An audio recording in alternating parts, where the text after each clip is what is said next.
আন্তরিক অভিনন্দন। সংগ্রামী ভাই ও বোনেরা, স্বাধীনতার ৪৪ বছর পরও নতুন ধারা, স্বাধীনতার ৪৪ বছর পরও বাংলাদেশ আজ কোথায় এগিয়ে যাচ্ছে সেটা দেখার বিষয়। এই স্বাধীনতার ৪৪ বছর পরও আমাদের জন্য চিঠি রেখে যান আমাদের মুক্তিযোদ্ধা। যে চিঠিতে লেখা থাকে আমি আমার পাওনা টাকা পাইনি, যে চিঠিতে লেখা থাকে আমি আমার পাওনা টাকা পাইনি, আমাকে গলা ধাক্কা দিয়ে বের করে দেওয়া হয়েছে এবং আমি মৃত্যুর জন্য সেই সচিবকে দায়ী করে যাচ্ছি এবং আমি মৃত্যুর সময় আমার ঘরে এক মুঠো চাল ছিল না।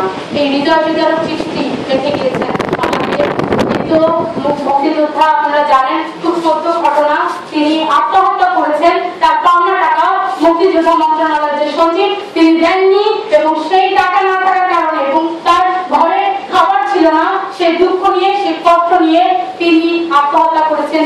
স্বাধীনতা ৪৪ বছর পর আমাদের দেশে আমাদের মুক্তিযোদ্ধারা থাকে এমন বাংলাদেশ আমরা পেলাম। আমাদের মুক্তিযোদ্ধারা হাহাকার করে মরে, কেননা সেই দিন ১৯৭১ সালে যদি মুক্তিযোদ্ধারা এগিয়ে না আসতেন, ঝাঁপিয়ে না পড়তেন, তাহলে আমরা এই স্বাধীন সার্বভৌম রাষ্ট্র পেতাম কি? পেতাম না। শুধু তিনিই না, আমাদের মুক্তিযোদ্ধারা জায়গায় জায়গায় মরছেন। কারণ অনেক সময় দেখা যায় পত্রিকাতে আসে, প্রথম আলো, যুগান্তর, সমকাল সহ বিভিন্ন পত্রিকাতে আসে মুক্তিযোদ্ধারা রিকশা চালাচ্ছেন, মুক্তিযোদ্ধারা না খেয়ে অনাহারে উপবাস করছেন। কিন্তু মুক্তিযোদ্ধা না হয়েও মুক্তিযোদ্ধার সার্টিফিকেট ধারী অনেক রাজাকার কিন্তু আছেন, নাম ধরে বলবো না, কারণ আমরা এখানে যারা আছি আমরা সবাই বাংলাদেশকে ভালোবাসি এবং আমরা সবাই কিন্তু একটা চেতনা নিয়ে থাকি। এজন্য আমরা সবাই কিন্তু জানি কোন কোন রাজাকার কোন কোন সেক্টরে আছে। বা এখন যদি আপনারা পত্রিকা খুলে দেখেন তাহলে দেখবেন অতি সম্প্রতি একটি নিউজ, সেটি যুগান্তর এবং সমকালে এসেছিল যে বাংলাদেশ আওয়ামী লীগে জামাত ইসলাম ও শিবির কিভাবে যোগদান করছে প্রতিদিন।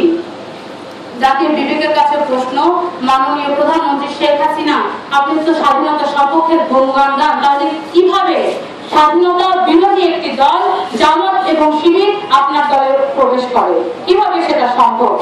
আজকে আমরা দেখতে পাই তারা সব জায়গায় বলে নিষিদ্ধ জামাত শিবির, নিষিদ্ধ জামাত শিবির, নিষিদ্ধ জামাত শিবির, কিন্তু কোথায় সেই নিষিদ্ধ? তারা তো কাজ করে চলেছে। আপনারা যদি নিষিদ্ধ করতে চান তাহলে তাদের যে কার্যালয় সে কার্যালয়ের সিলগালা কেন মেরে দেন না? যে জামাত শিবির আমাদের রাজাকার হয়ে আমাদের বাংলাদেশকে যে দুমড়ে মুছে দিতে চেয়েছিল, সেই দেশকে পাকিস্তানকে যে হেল্প করেছিল, সেই রাজাকার বাহিনী আর বাংলাদেশে এখনো সঙ্গে বয়ে ঘুরে বেড়াচ্ছে। আপনারা বলছেন নিঃশব্দ, কিন্তু কার্যালয় তো তাদের সিলগালা করছে না। যদি কার্যালয় সিলগালা না করে তাহলে নিষিদ্ধ কোথায়? আসলে সরকার দলই প্রশ্রয় দিচ্ছে এই জামাত এবং রাজাকারকে, না হলে তারা কিন্তু মুখ খুলিয়ে থাকে। এটা জাতির বিবেকের কাছে আমার প্রশ্ন এবং নতুন প্রজন্মের একটি প্রশ্ন। সম্মানিত উপস্থিতি, আপনারা জেনে থাকবেন বাংলাদেশে একটি ব্যাংক আছে, ইসলামী ব্যাংক। যে ব্যাংকটা বাংলাদেশে এখন বলা হয় অর্থনীতির মেরুদণ্ড, কিন্তু আমি বলতে চাই ইসলামী ব্যাংক, এই ব্যাংকটি পরিচালিত হয় জামাত এবং রাজাকারের টাকায়, জামাত এবং শিবিরের টাকায় ইসলামী ব্যাংক পরিচালিত হয়। আমার কথা নয়, ইন্টারন্যাশনাল যে পত্রিকা দ্য ইকোনমিস্টের প্রতিবেদন অনুযায়ী হাজার হাজার কোটি টাকা এই ইসলামী ব্যাংক থেকে আসে। এই টাকা কোথার টাকা জানেন? এই টাকা জাকাতের টাকা।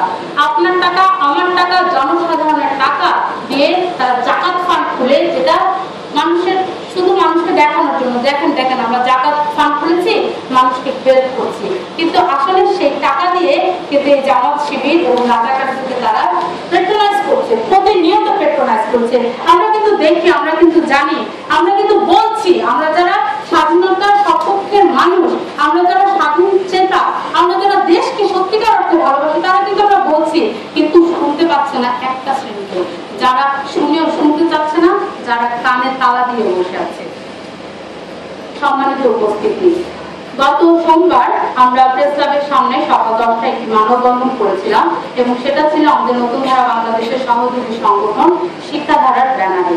আমাদের সাবজেক্ট ছিল সেদিন আমাদের যে দেশে শিক্ষা ব্যবস্থাকে যে লুণ্ঠিত করা হচ্ছে সেটার বিরুদ্ধে আমাদের বিষয়টা ছিল। সেদিন আমরা একটি পুষ্পতলিকা বানিয়েছিলাম, মাননীয় শিক্ষামন্ত্রী নুরুল হক তার পুষ্পতলিকাটা আমরা দেওয়া করতে চেয়েছিলাম এবং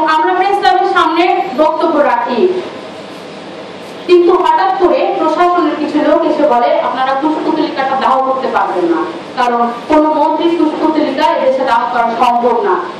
আমরা বললাম কেন, এটা তো আমাদের অধিকার, আমরা তো অধিকারের কথা বলতে এসেছি। কিন্তু তিনি বললেন, তারা বললেন যে না, আপনারা যদি কুশপুতলিকা দাহ করেন সমস্যা হবে। তিনি এতটাই ভয় পেয়েছিলেন, তিনি নিজের হাতে, সেই পুলিশের ঊর্ধ্বতন কর্মকর্তা নিজের হাতে সেই কুশপুতলিকাটা নিয়ে তিনি পুলিশ বক্সের ভিতরে চলে গিয়েছিলেন। আমরা তো দেখতে পাচ্ছি, আমরা তো চোখে দেখি যে বাংলাদেশে বর্তমানে যে শিক্ষা নামক যে মেরুদণ্ড, সেই মেরুদণ্ড ভেঙে দেওয়ার কেমন পায়তারা চলছে। আমাদের এখানে কেউ না কেউ আছেন যারা ভুক্তভোগী। ভুক্তভোগী এই কারণে বলছি, কারণ ম্যাট্রিক পরীক্ষার পরে ইন্টারে করার জন্য, মানে হচ্ছে উচ্চ মাধ্যমিক লেভেলে কলেজে ভর্তি করার জন্য আমরা দেখেছি কি স্মার্ট সিস্টেম, কি স্মার্ট একটা লুণ্ঠন তারা করেছে। কারণ যে ছেলেটা কিনা ঢাকায়, তাকে দেওয়া হয়েছে রাজশাহীর একটা কলেজে।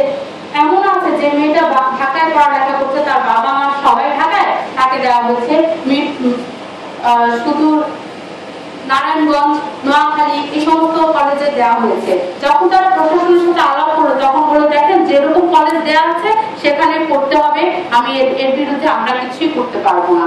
কিন্তু নুরুল মিস্টার শিক্ষামন্ত্রী, তার কিন্তু কোনো ভ্রুক্ষেপ নাই। তিনি বলছেন যে হ্যাঁ, সঠিকভাবে শিক্ষা ব্যবস্থা এগিয়ে চলছে, সঠিকভাবে দেশ পরিচালনা হচ্ছে, সঠিকভাবে শিক্ষা ব্যবস্থা পরিচালনা হচ্ছে। কিন্তু নতুন প্রজন্ম দেখতে পাচ্ছে যে কোথায় আমাদের মেরুদণ্ড কিন্তু শিক্ষা। একটা শিক্ষিত জাতি ছাড়া কিন্তু এই দেশ কখনোই দাঁড়াবে না। আমাদের সেই মেরুদণ্ডে আঘাত করে আমাদেরকে পঙ্গু করে দেওয়ার পায়তারা চলছে। সম্মানিত উপস্থিতি, আর একটা সাবজেক্ট রয়েছে বর্তমানে কিন্তু চলছে, সেটা হচ্ছে পচা গম। এই গম সম্পর্কে দুটি কথা না বললেই না। এই পচা গম ব্রাজিল থেকে আসলো এবং সেই পচা গমকে প্রত্যেকটি শ্রেণীর মানুষ বলেছেন এটা পচা গম আমরা নিব না, কিন্তু আমাদের খাদ্যমন্ত্রী বলে চলেছেন কন্টিনিউয়াস, তিনি সংসদে বলছেন যে না, পচা গমটা এটা পচা না, এটা ঠিক আছে, আপনারা চেক করে দেখেন, আমি আপনাদেরকে সাহায্য করবো। কিন্তু এই ধরনের কেন? গমটা তো পচা, আসলে তিনি বলছেন গমটা পচা না, গমটা ব্ল্যাকিশ। ঠিক আছে, আমাদের দেশের মানুষের যে আমরা যেটা দেখছি, অথচ আমাদেরকে বলছেন চোখে ধোলা দিয়ে, তিনি বলছেন না গমটা পচা না, গমটা ঠিক, গমটা একটু ব্ল্যাকিশ, গমটা ভালো। কিন্তু কেউ কিন্তু সেই গমটা গ্রহণ করতে চাচ্ছে না।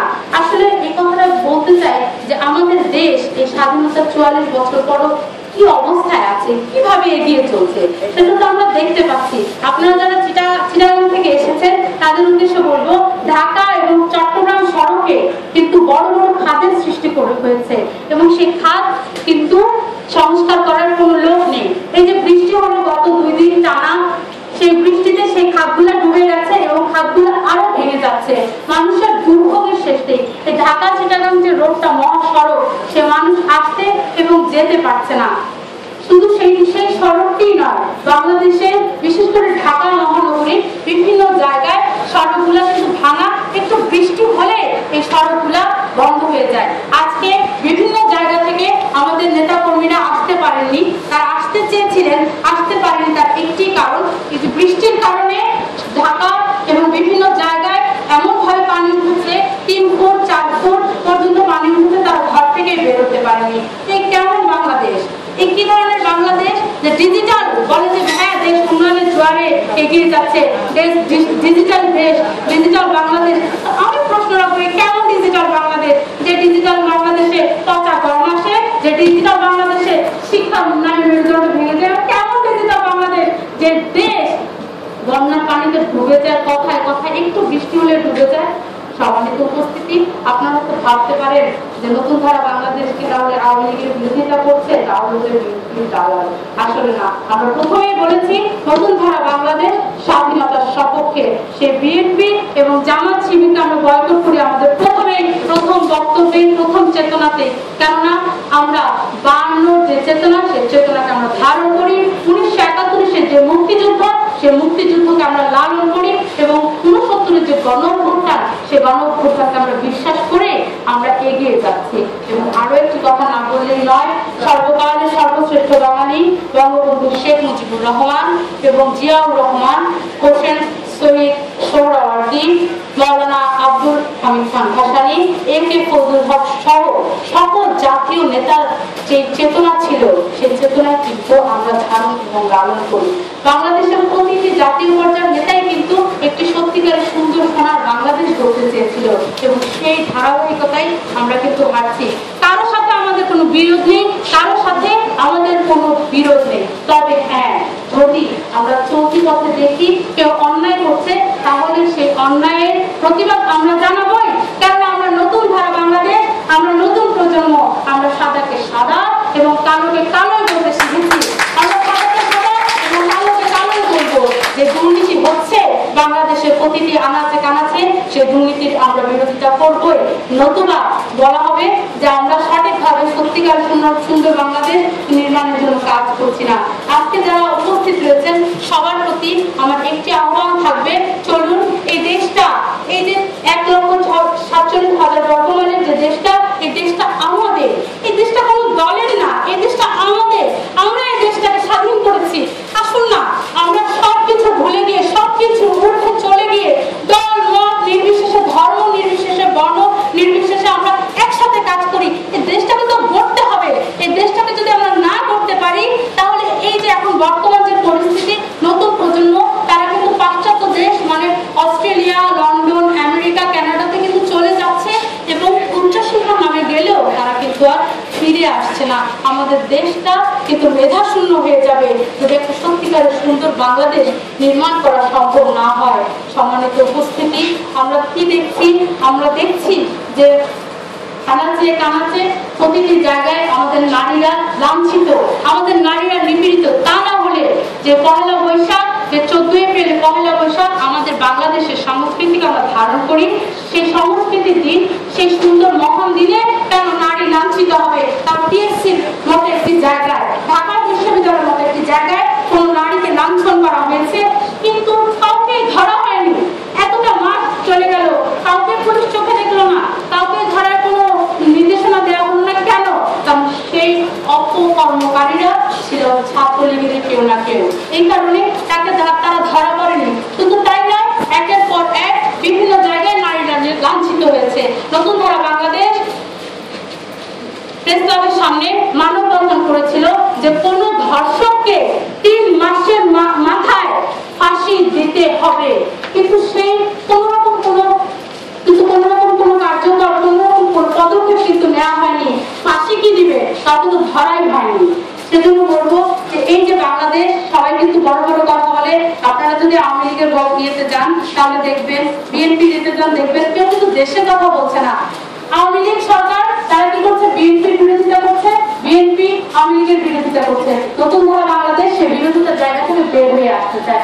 আমরা শুধু 3টা জিনিসে বিশ্বাস করি, 3টা জিনিসে বিশ্বাস রাখি। সেই 3টা জিনিস হলো কাজ, কাজ এবং কাজ। আর কাজ ছাড়া শুধু মাথায় চিড়ে ভেজানো সম্ভব না। আমরা সত্যিকারের সুন্দর সোনার বাংলাদেশ বিনির্মাণ করতে চাই। আমরা শুধু কাজ করতে চাই, এই সুন্দর একটা বাংলাদেশ করতে চাই। সেই জন্য এটা আমার পক্ষে সম্ভব না। আমাদের এখানে উপস্থিত রয়েছে নতুন ধারা বাংলাদেশ, যার হাত ধরে এসেছে এই এত 2 বছর 7 মাস, যার অদম্য পরিশ্রমে নতুন ধারা বাংলাদেশ প্রতিদিন, প্রতি ঘন্টা, প্রতি সেকেন্ডে একটু একটু করে বড় হচ্ছে। সেই মানুষ, সেই সংগ্রামী নেতা মমিন মেহেদী, তিনি তার ছত্র ছায়ায়, তার নির্দেশনায়, তার পরিচালনায় নতুন ধারা বাংলাদেশ এগিয়ে যাবে এবং ইনশাআল্লাহ নতুন ধারা বাংলাদেশ বিশ্বাস করে একদিন আমরা মমিন মেহেদী, জনাব মমিন মেহেদীর ছত্র ছায়ায়, তার নির্দেশনায় একটি সত্যিকারের সুন্দর বাংলাদেশ পাবো। যে বাংলাদেশে থাকবে না কোনো চাঁদাবাজি, যে বাংলাদেশে থাকবে না কোনো সন্ত্রাস, যে বাংলাদেশে কোনো নারী লাঞ্ছিত হবে না। যদি হয় সেই ধর্ষককে 3 মাস না 1 মাসের মাথায় মানুষের সামনে ফাঁসি দেওয়া হবে।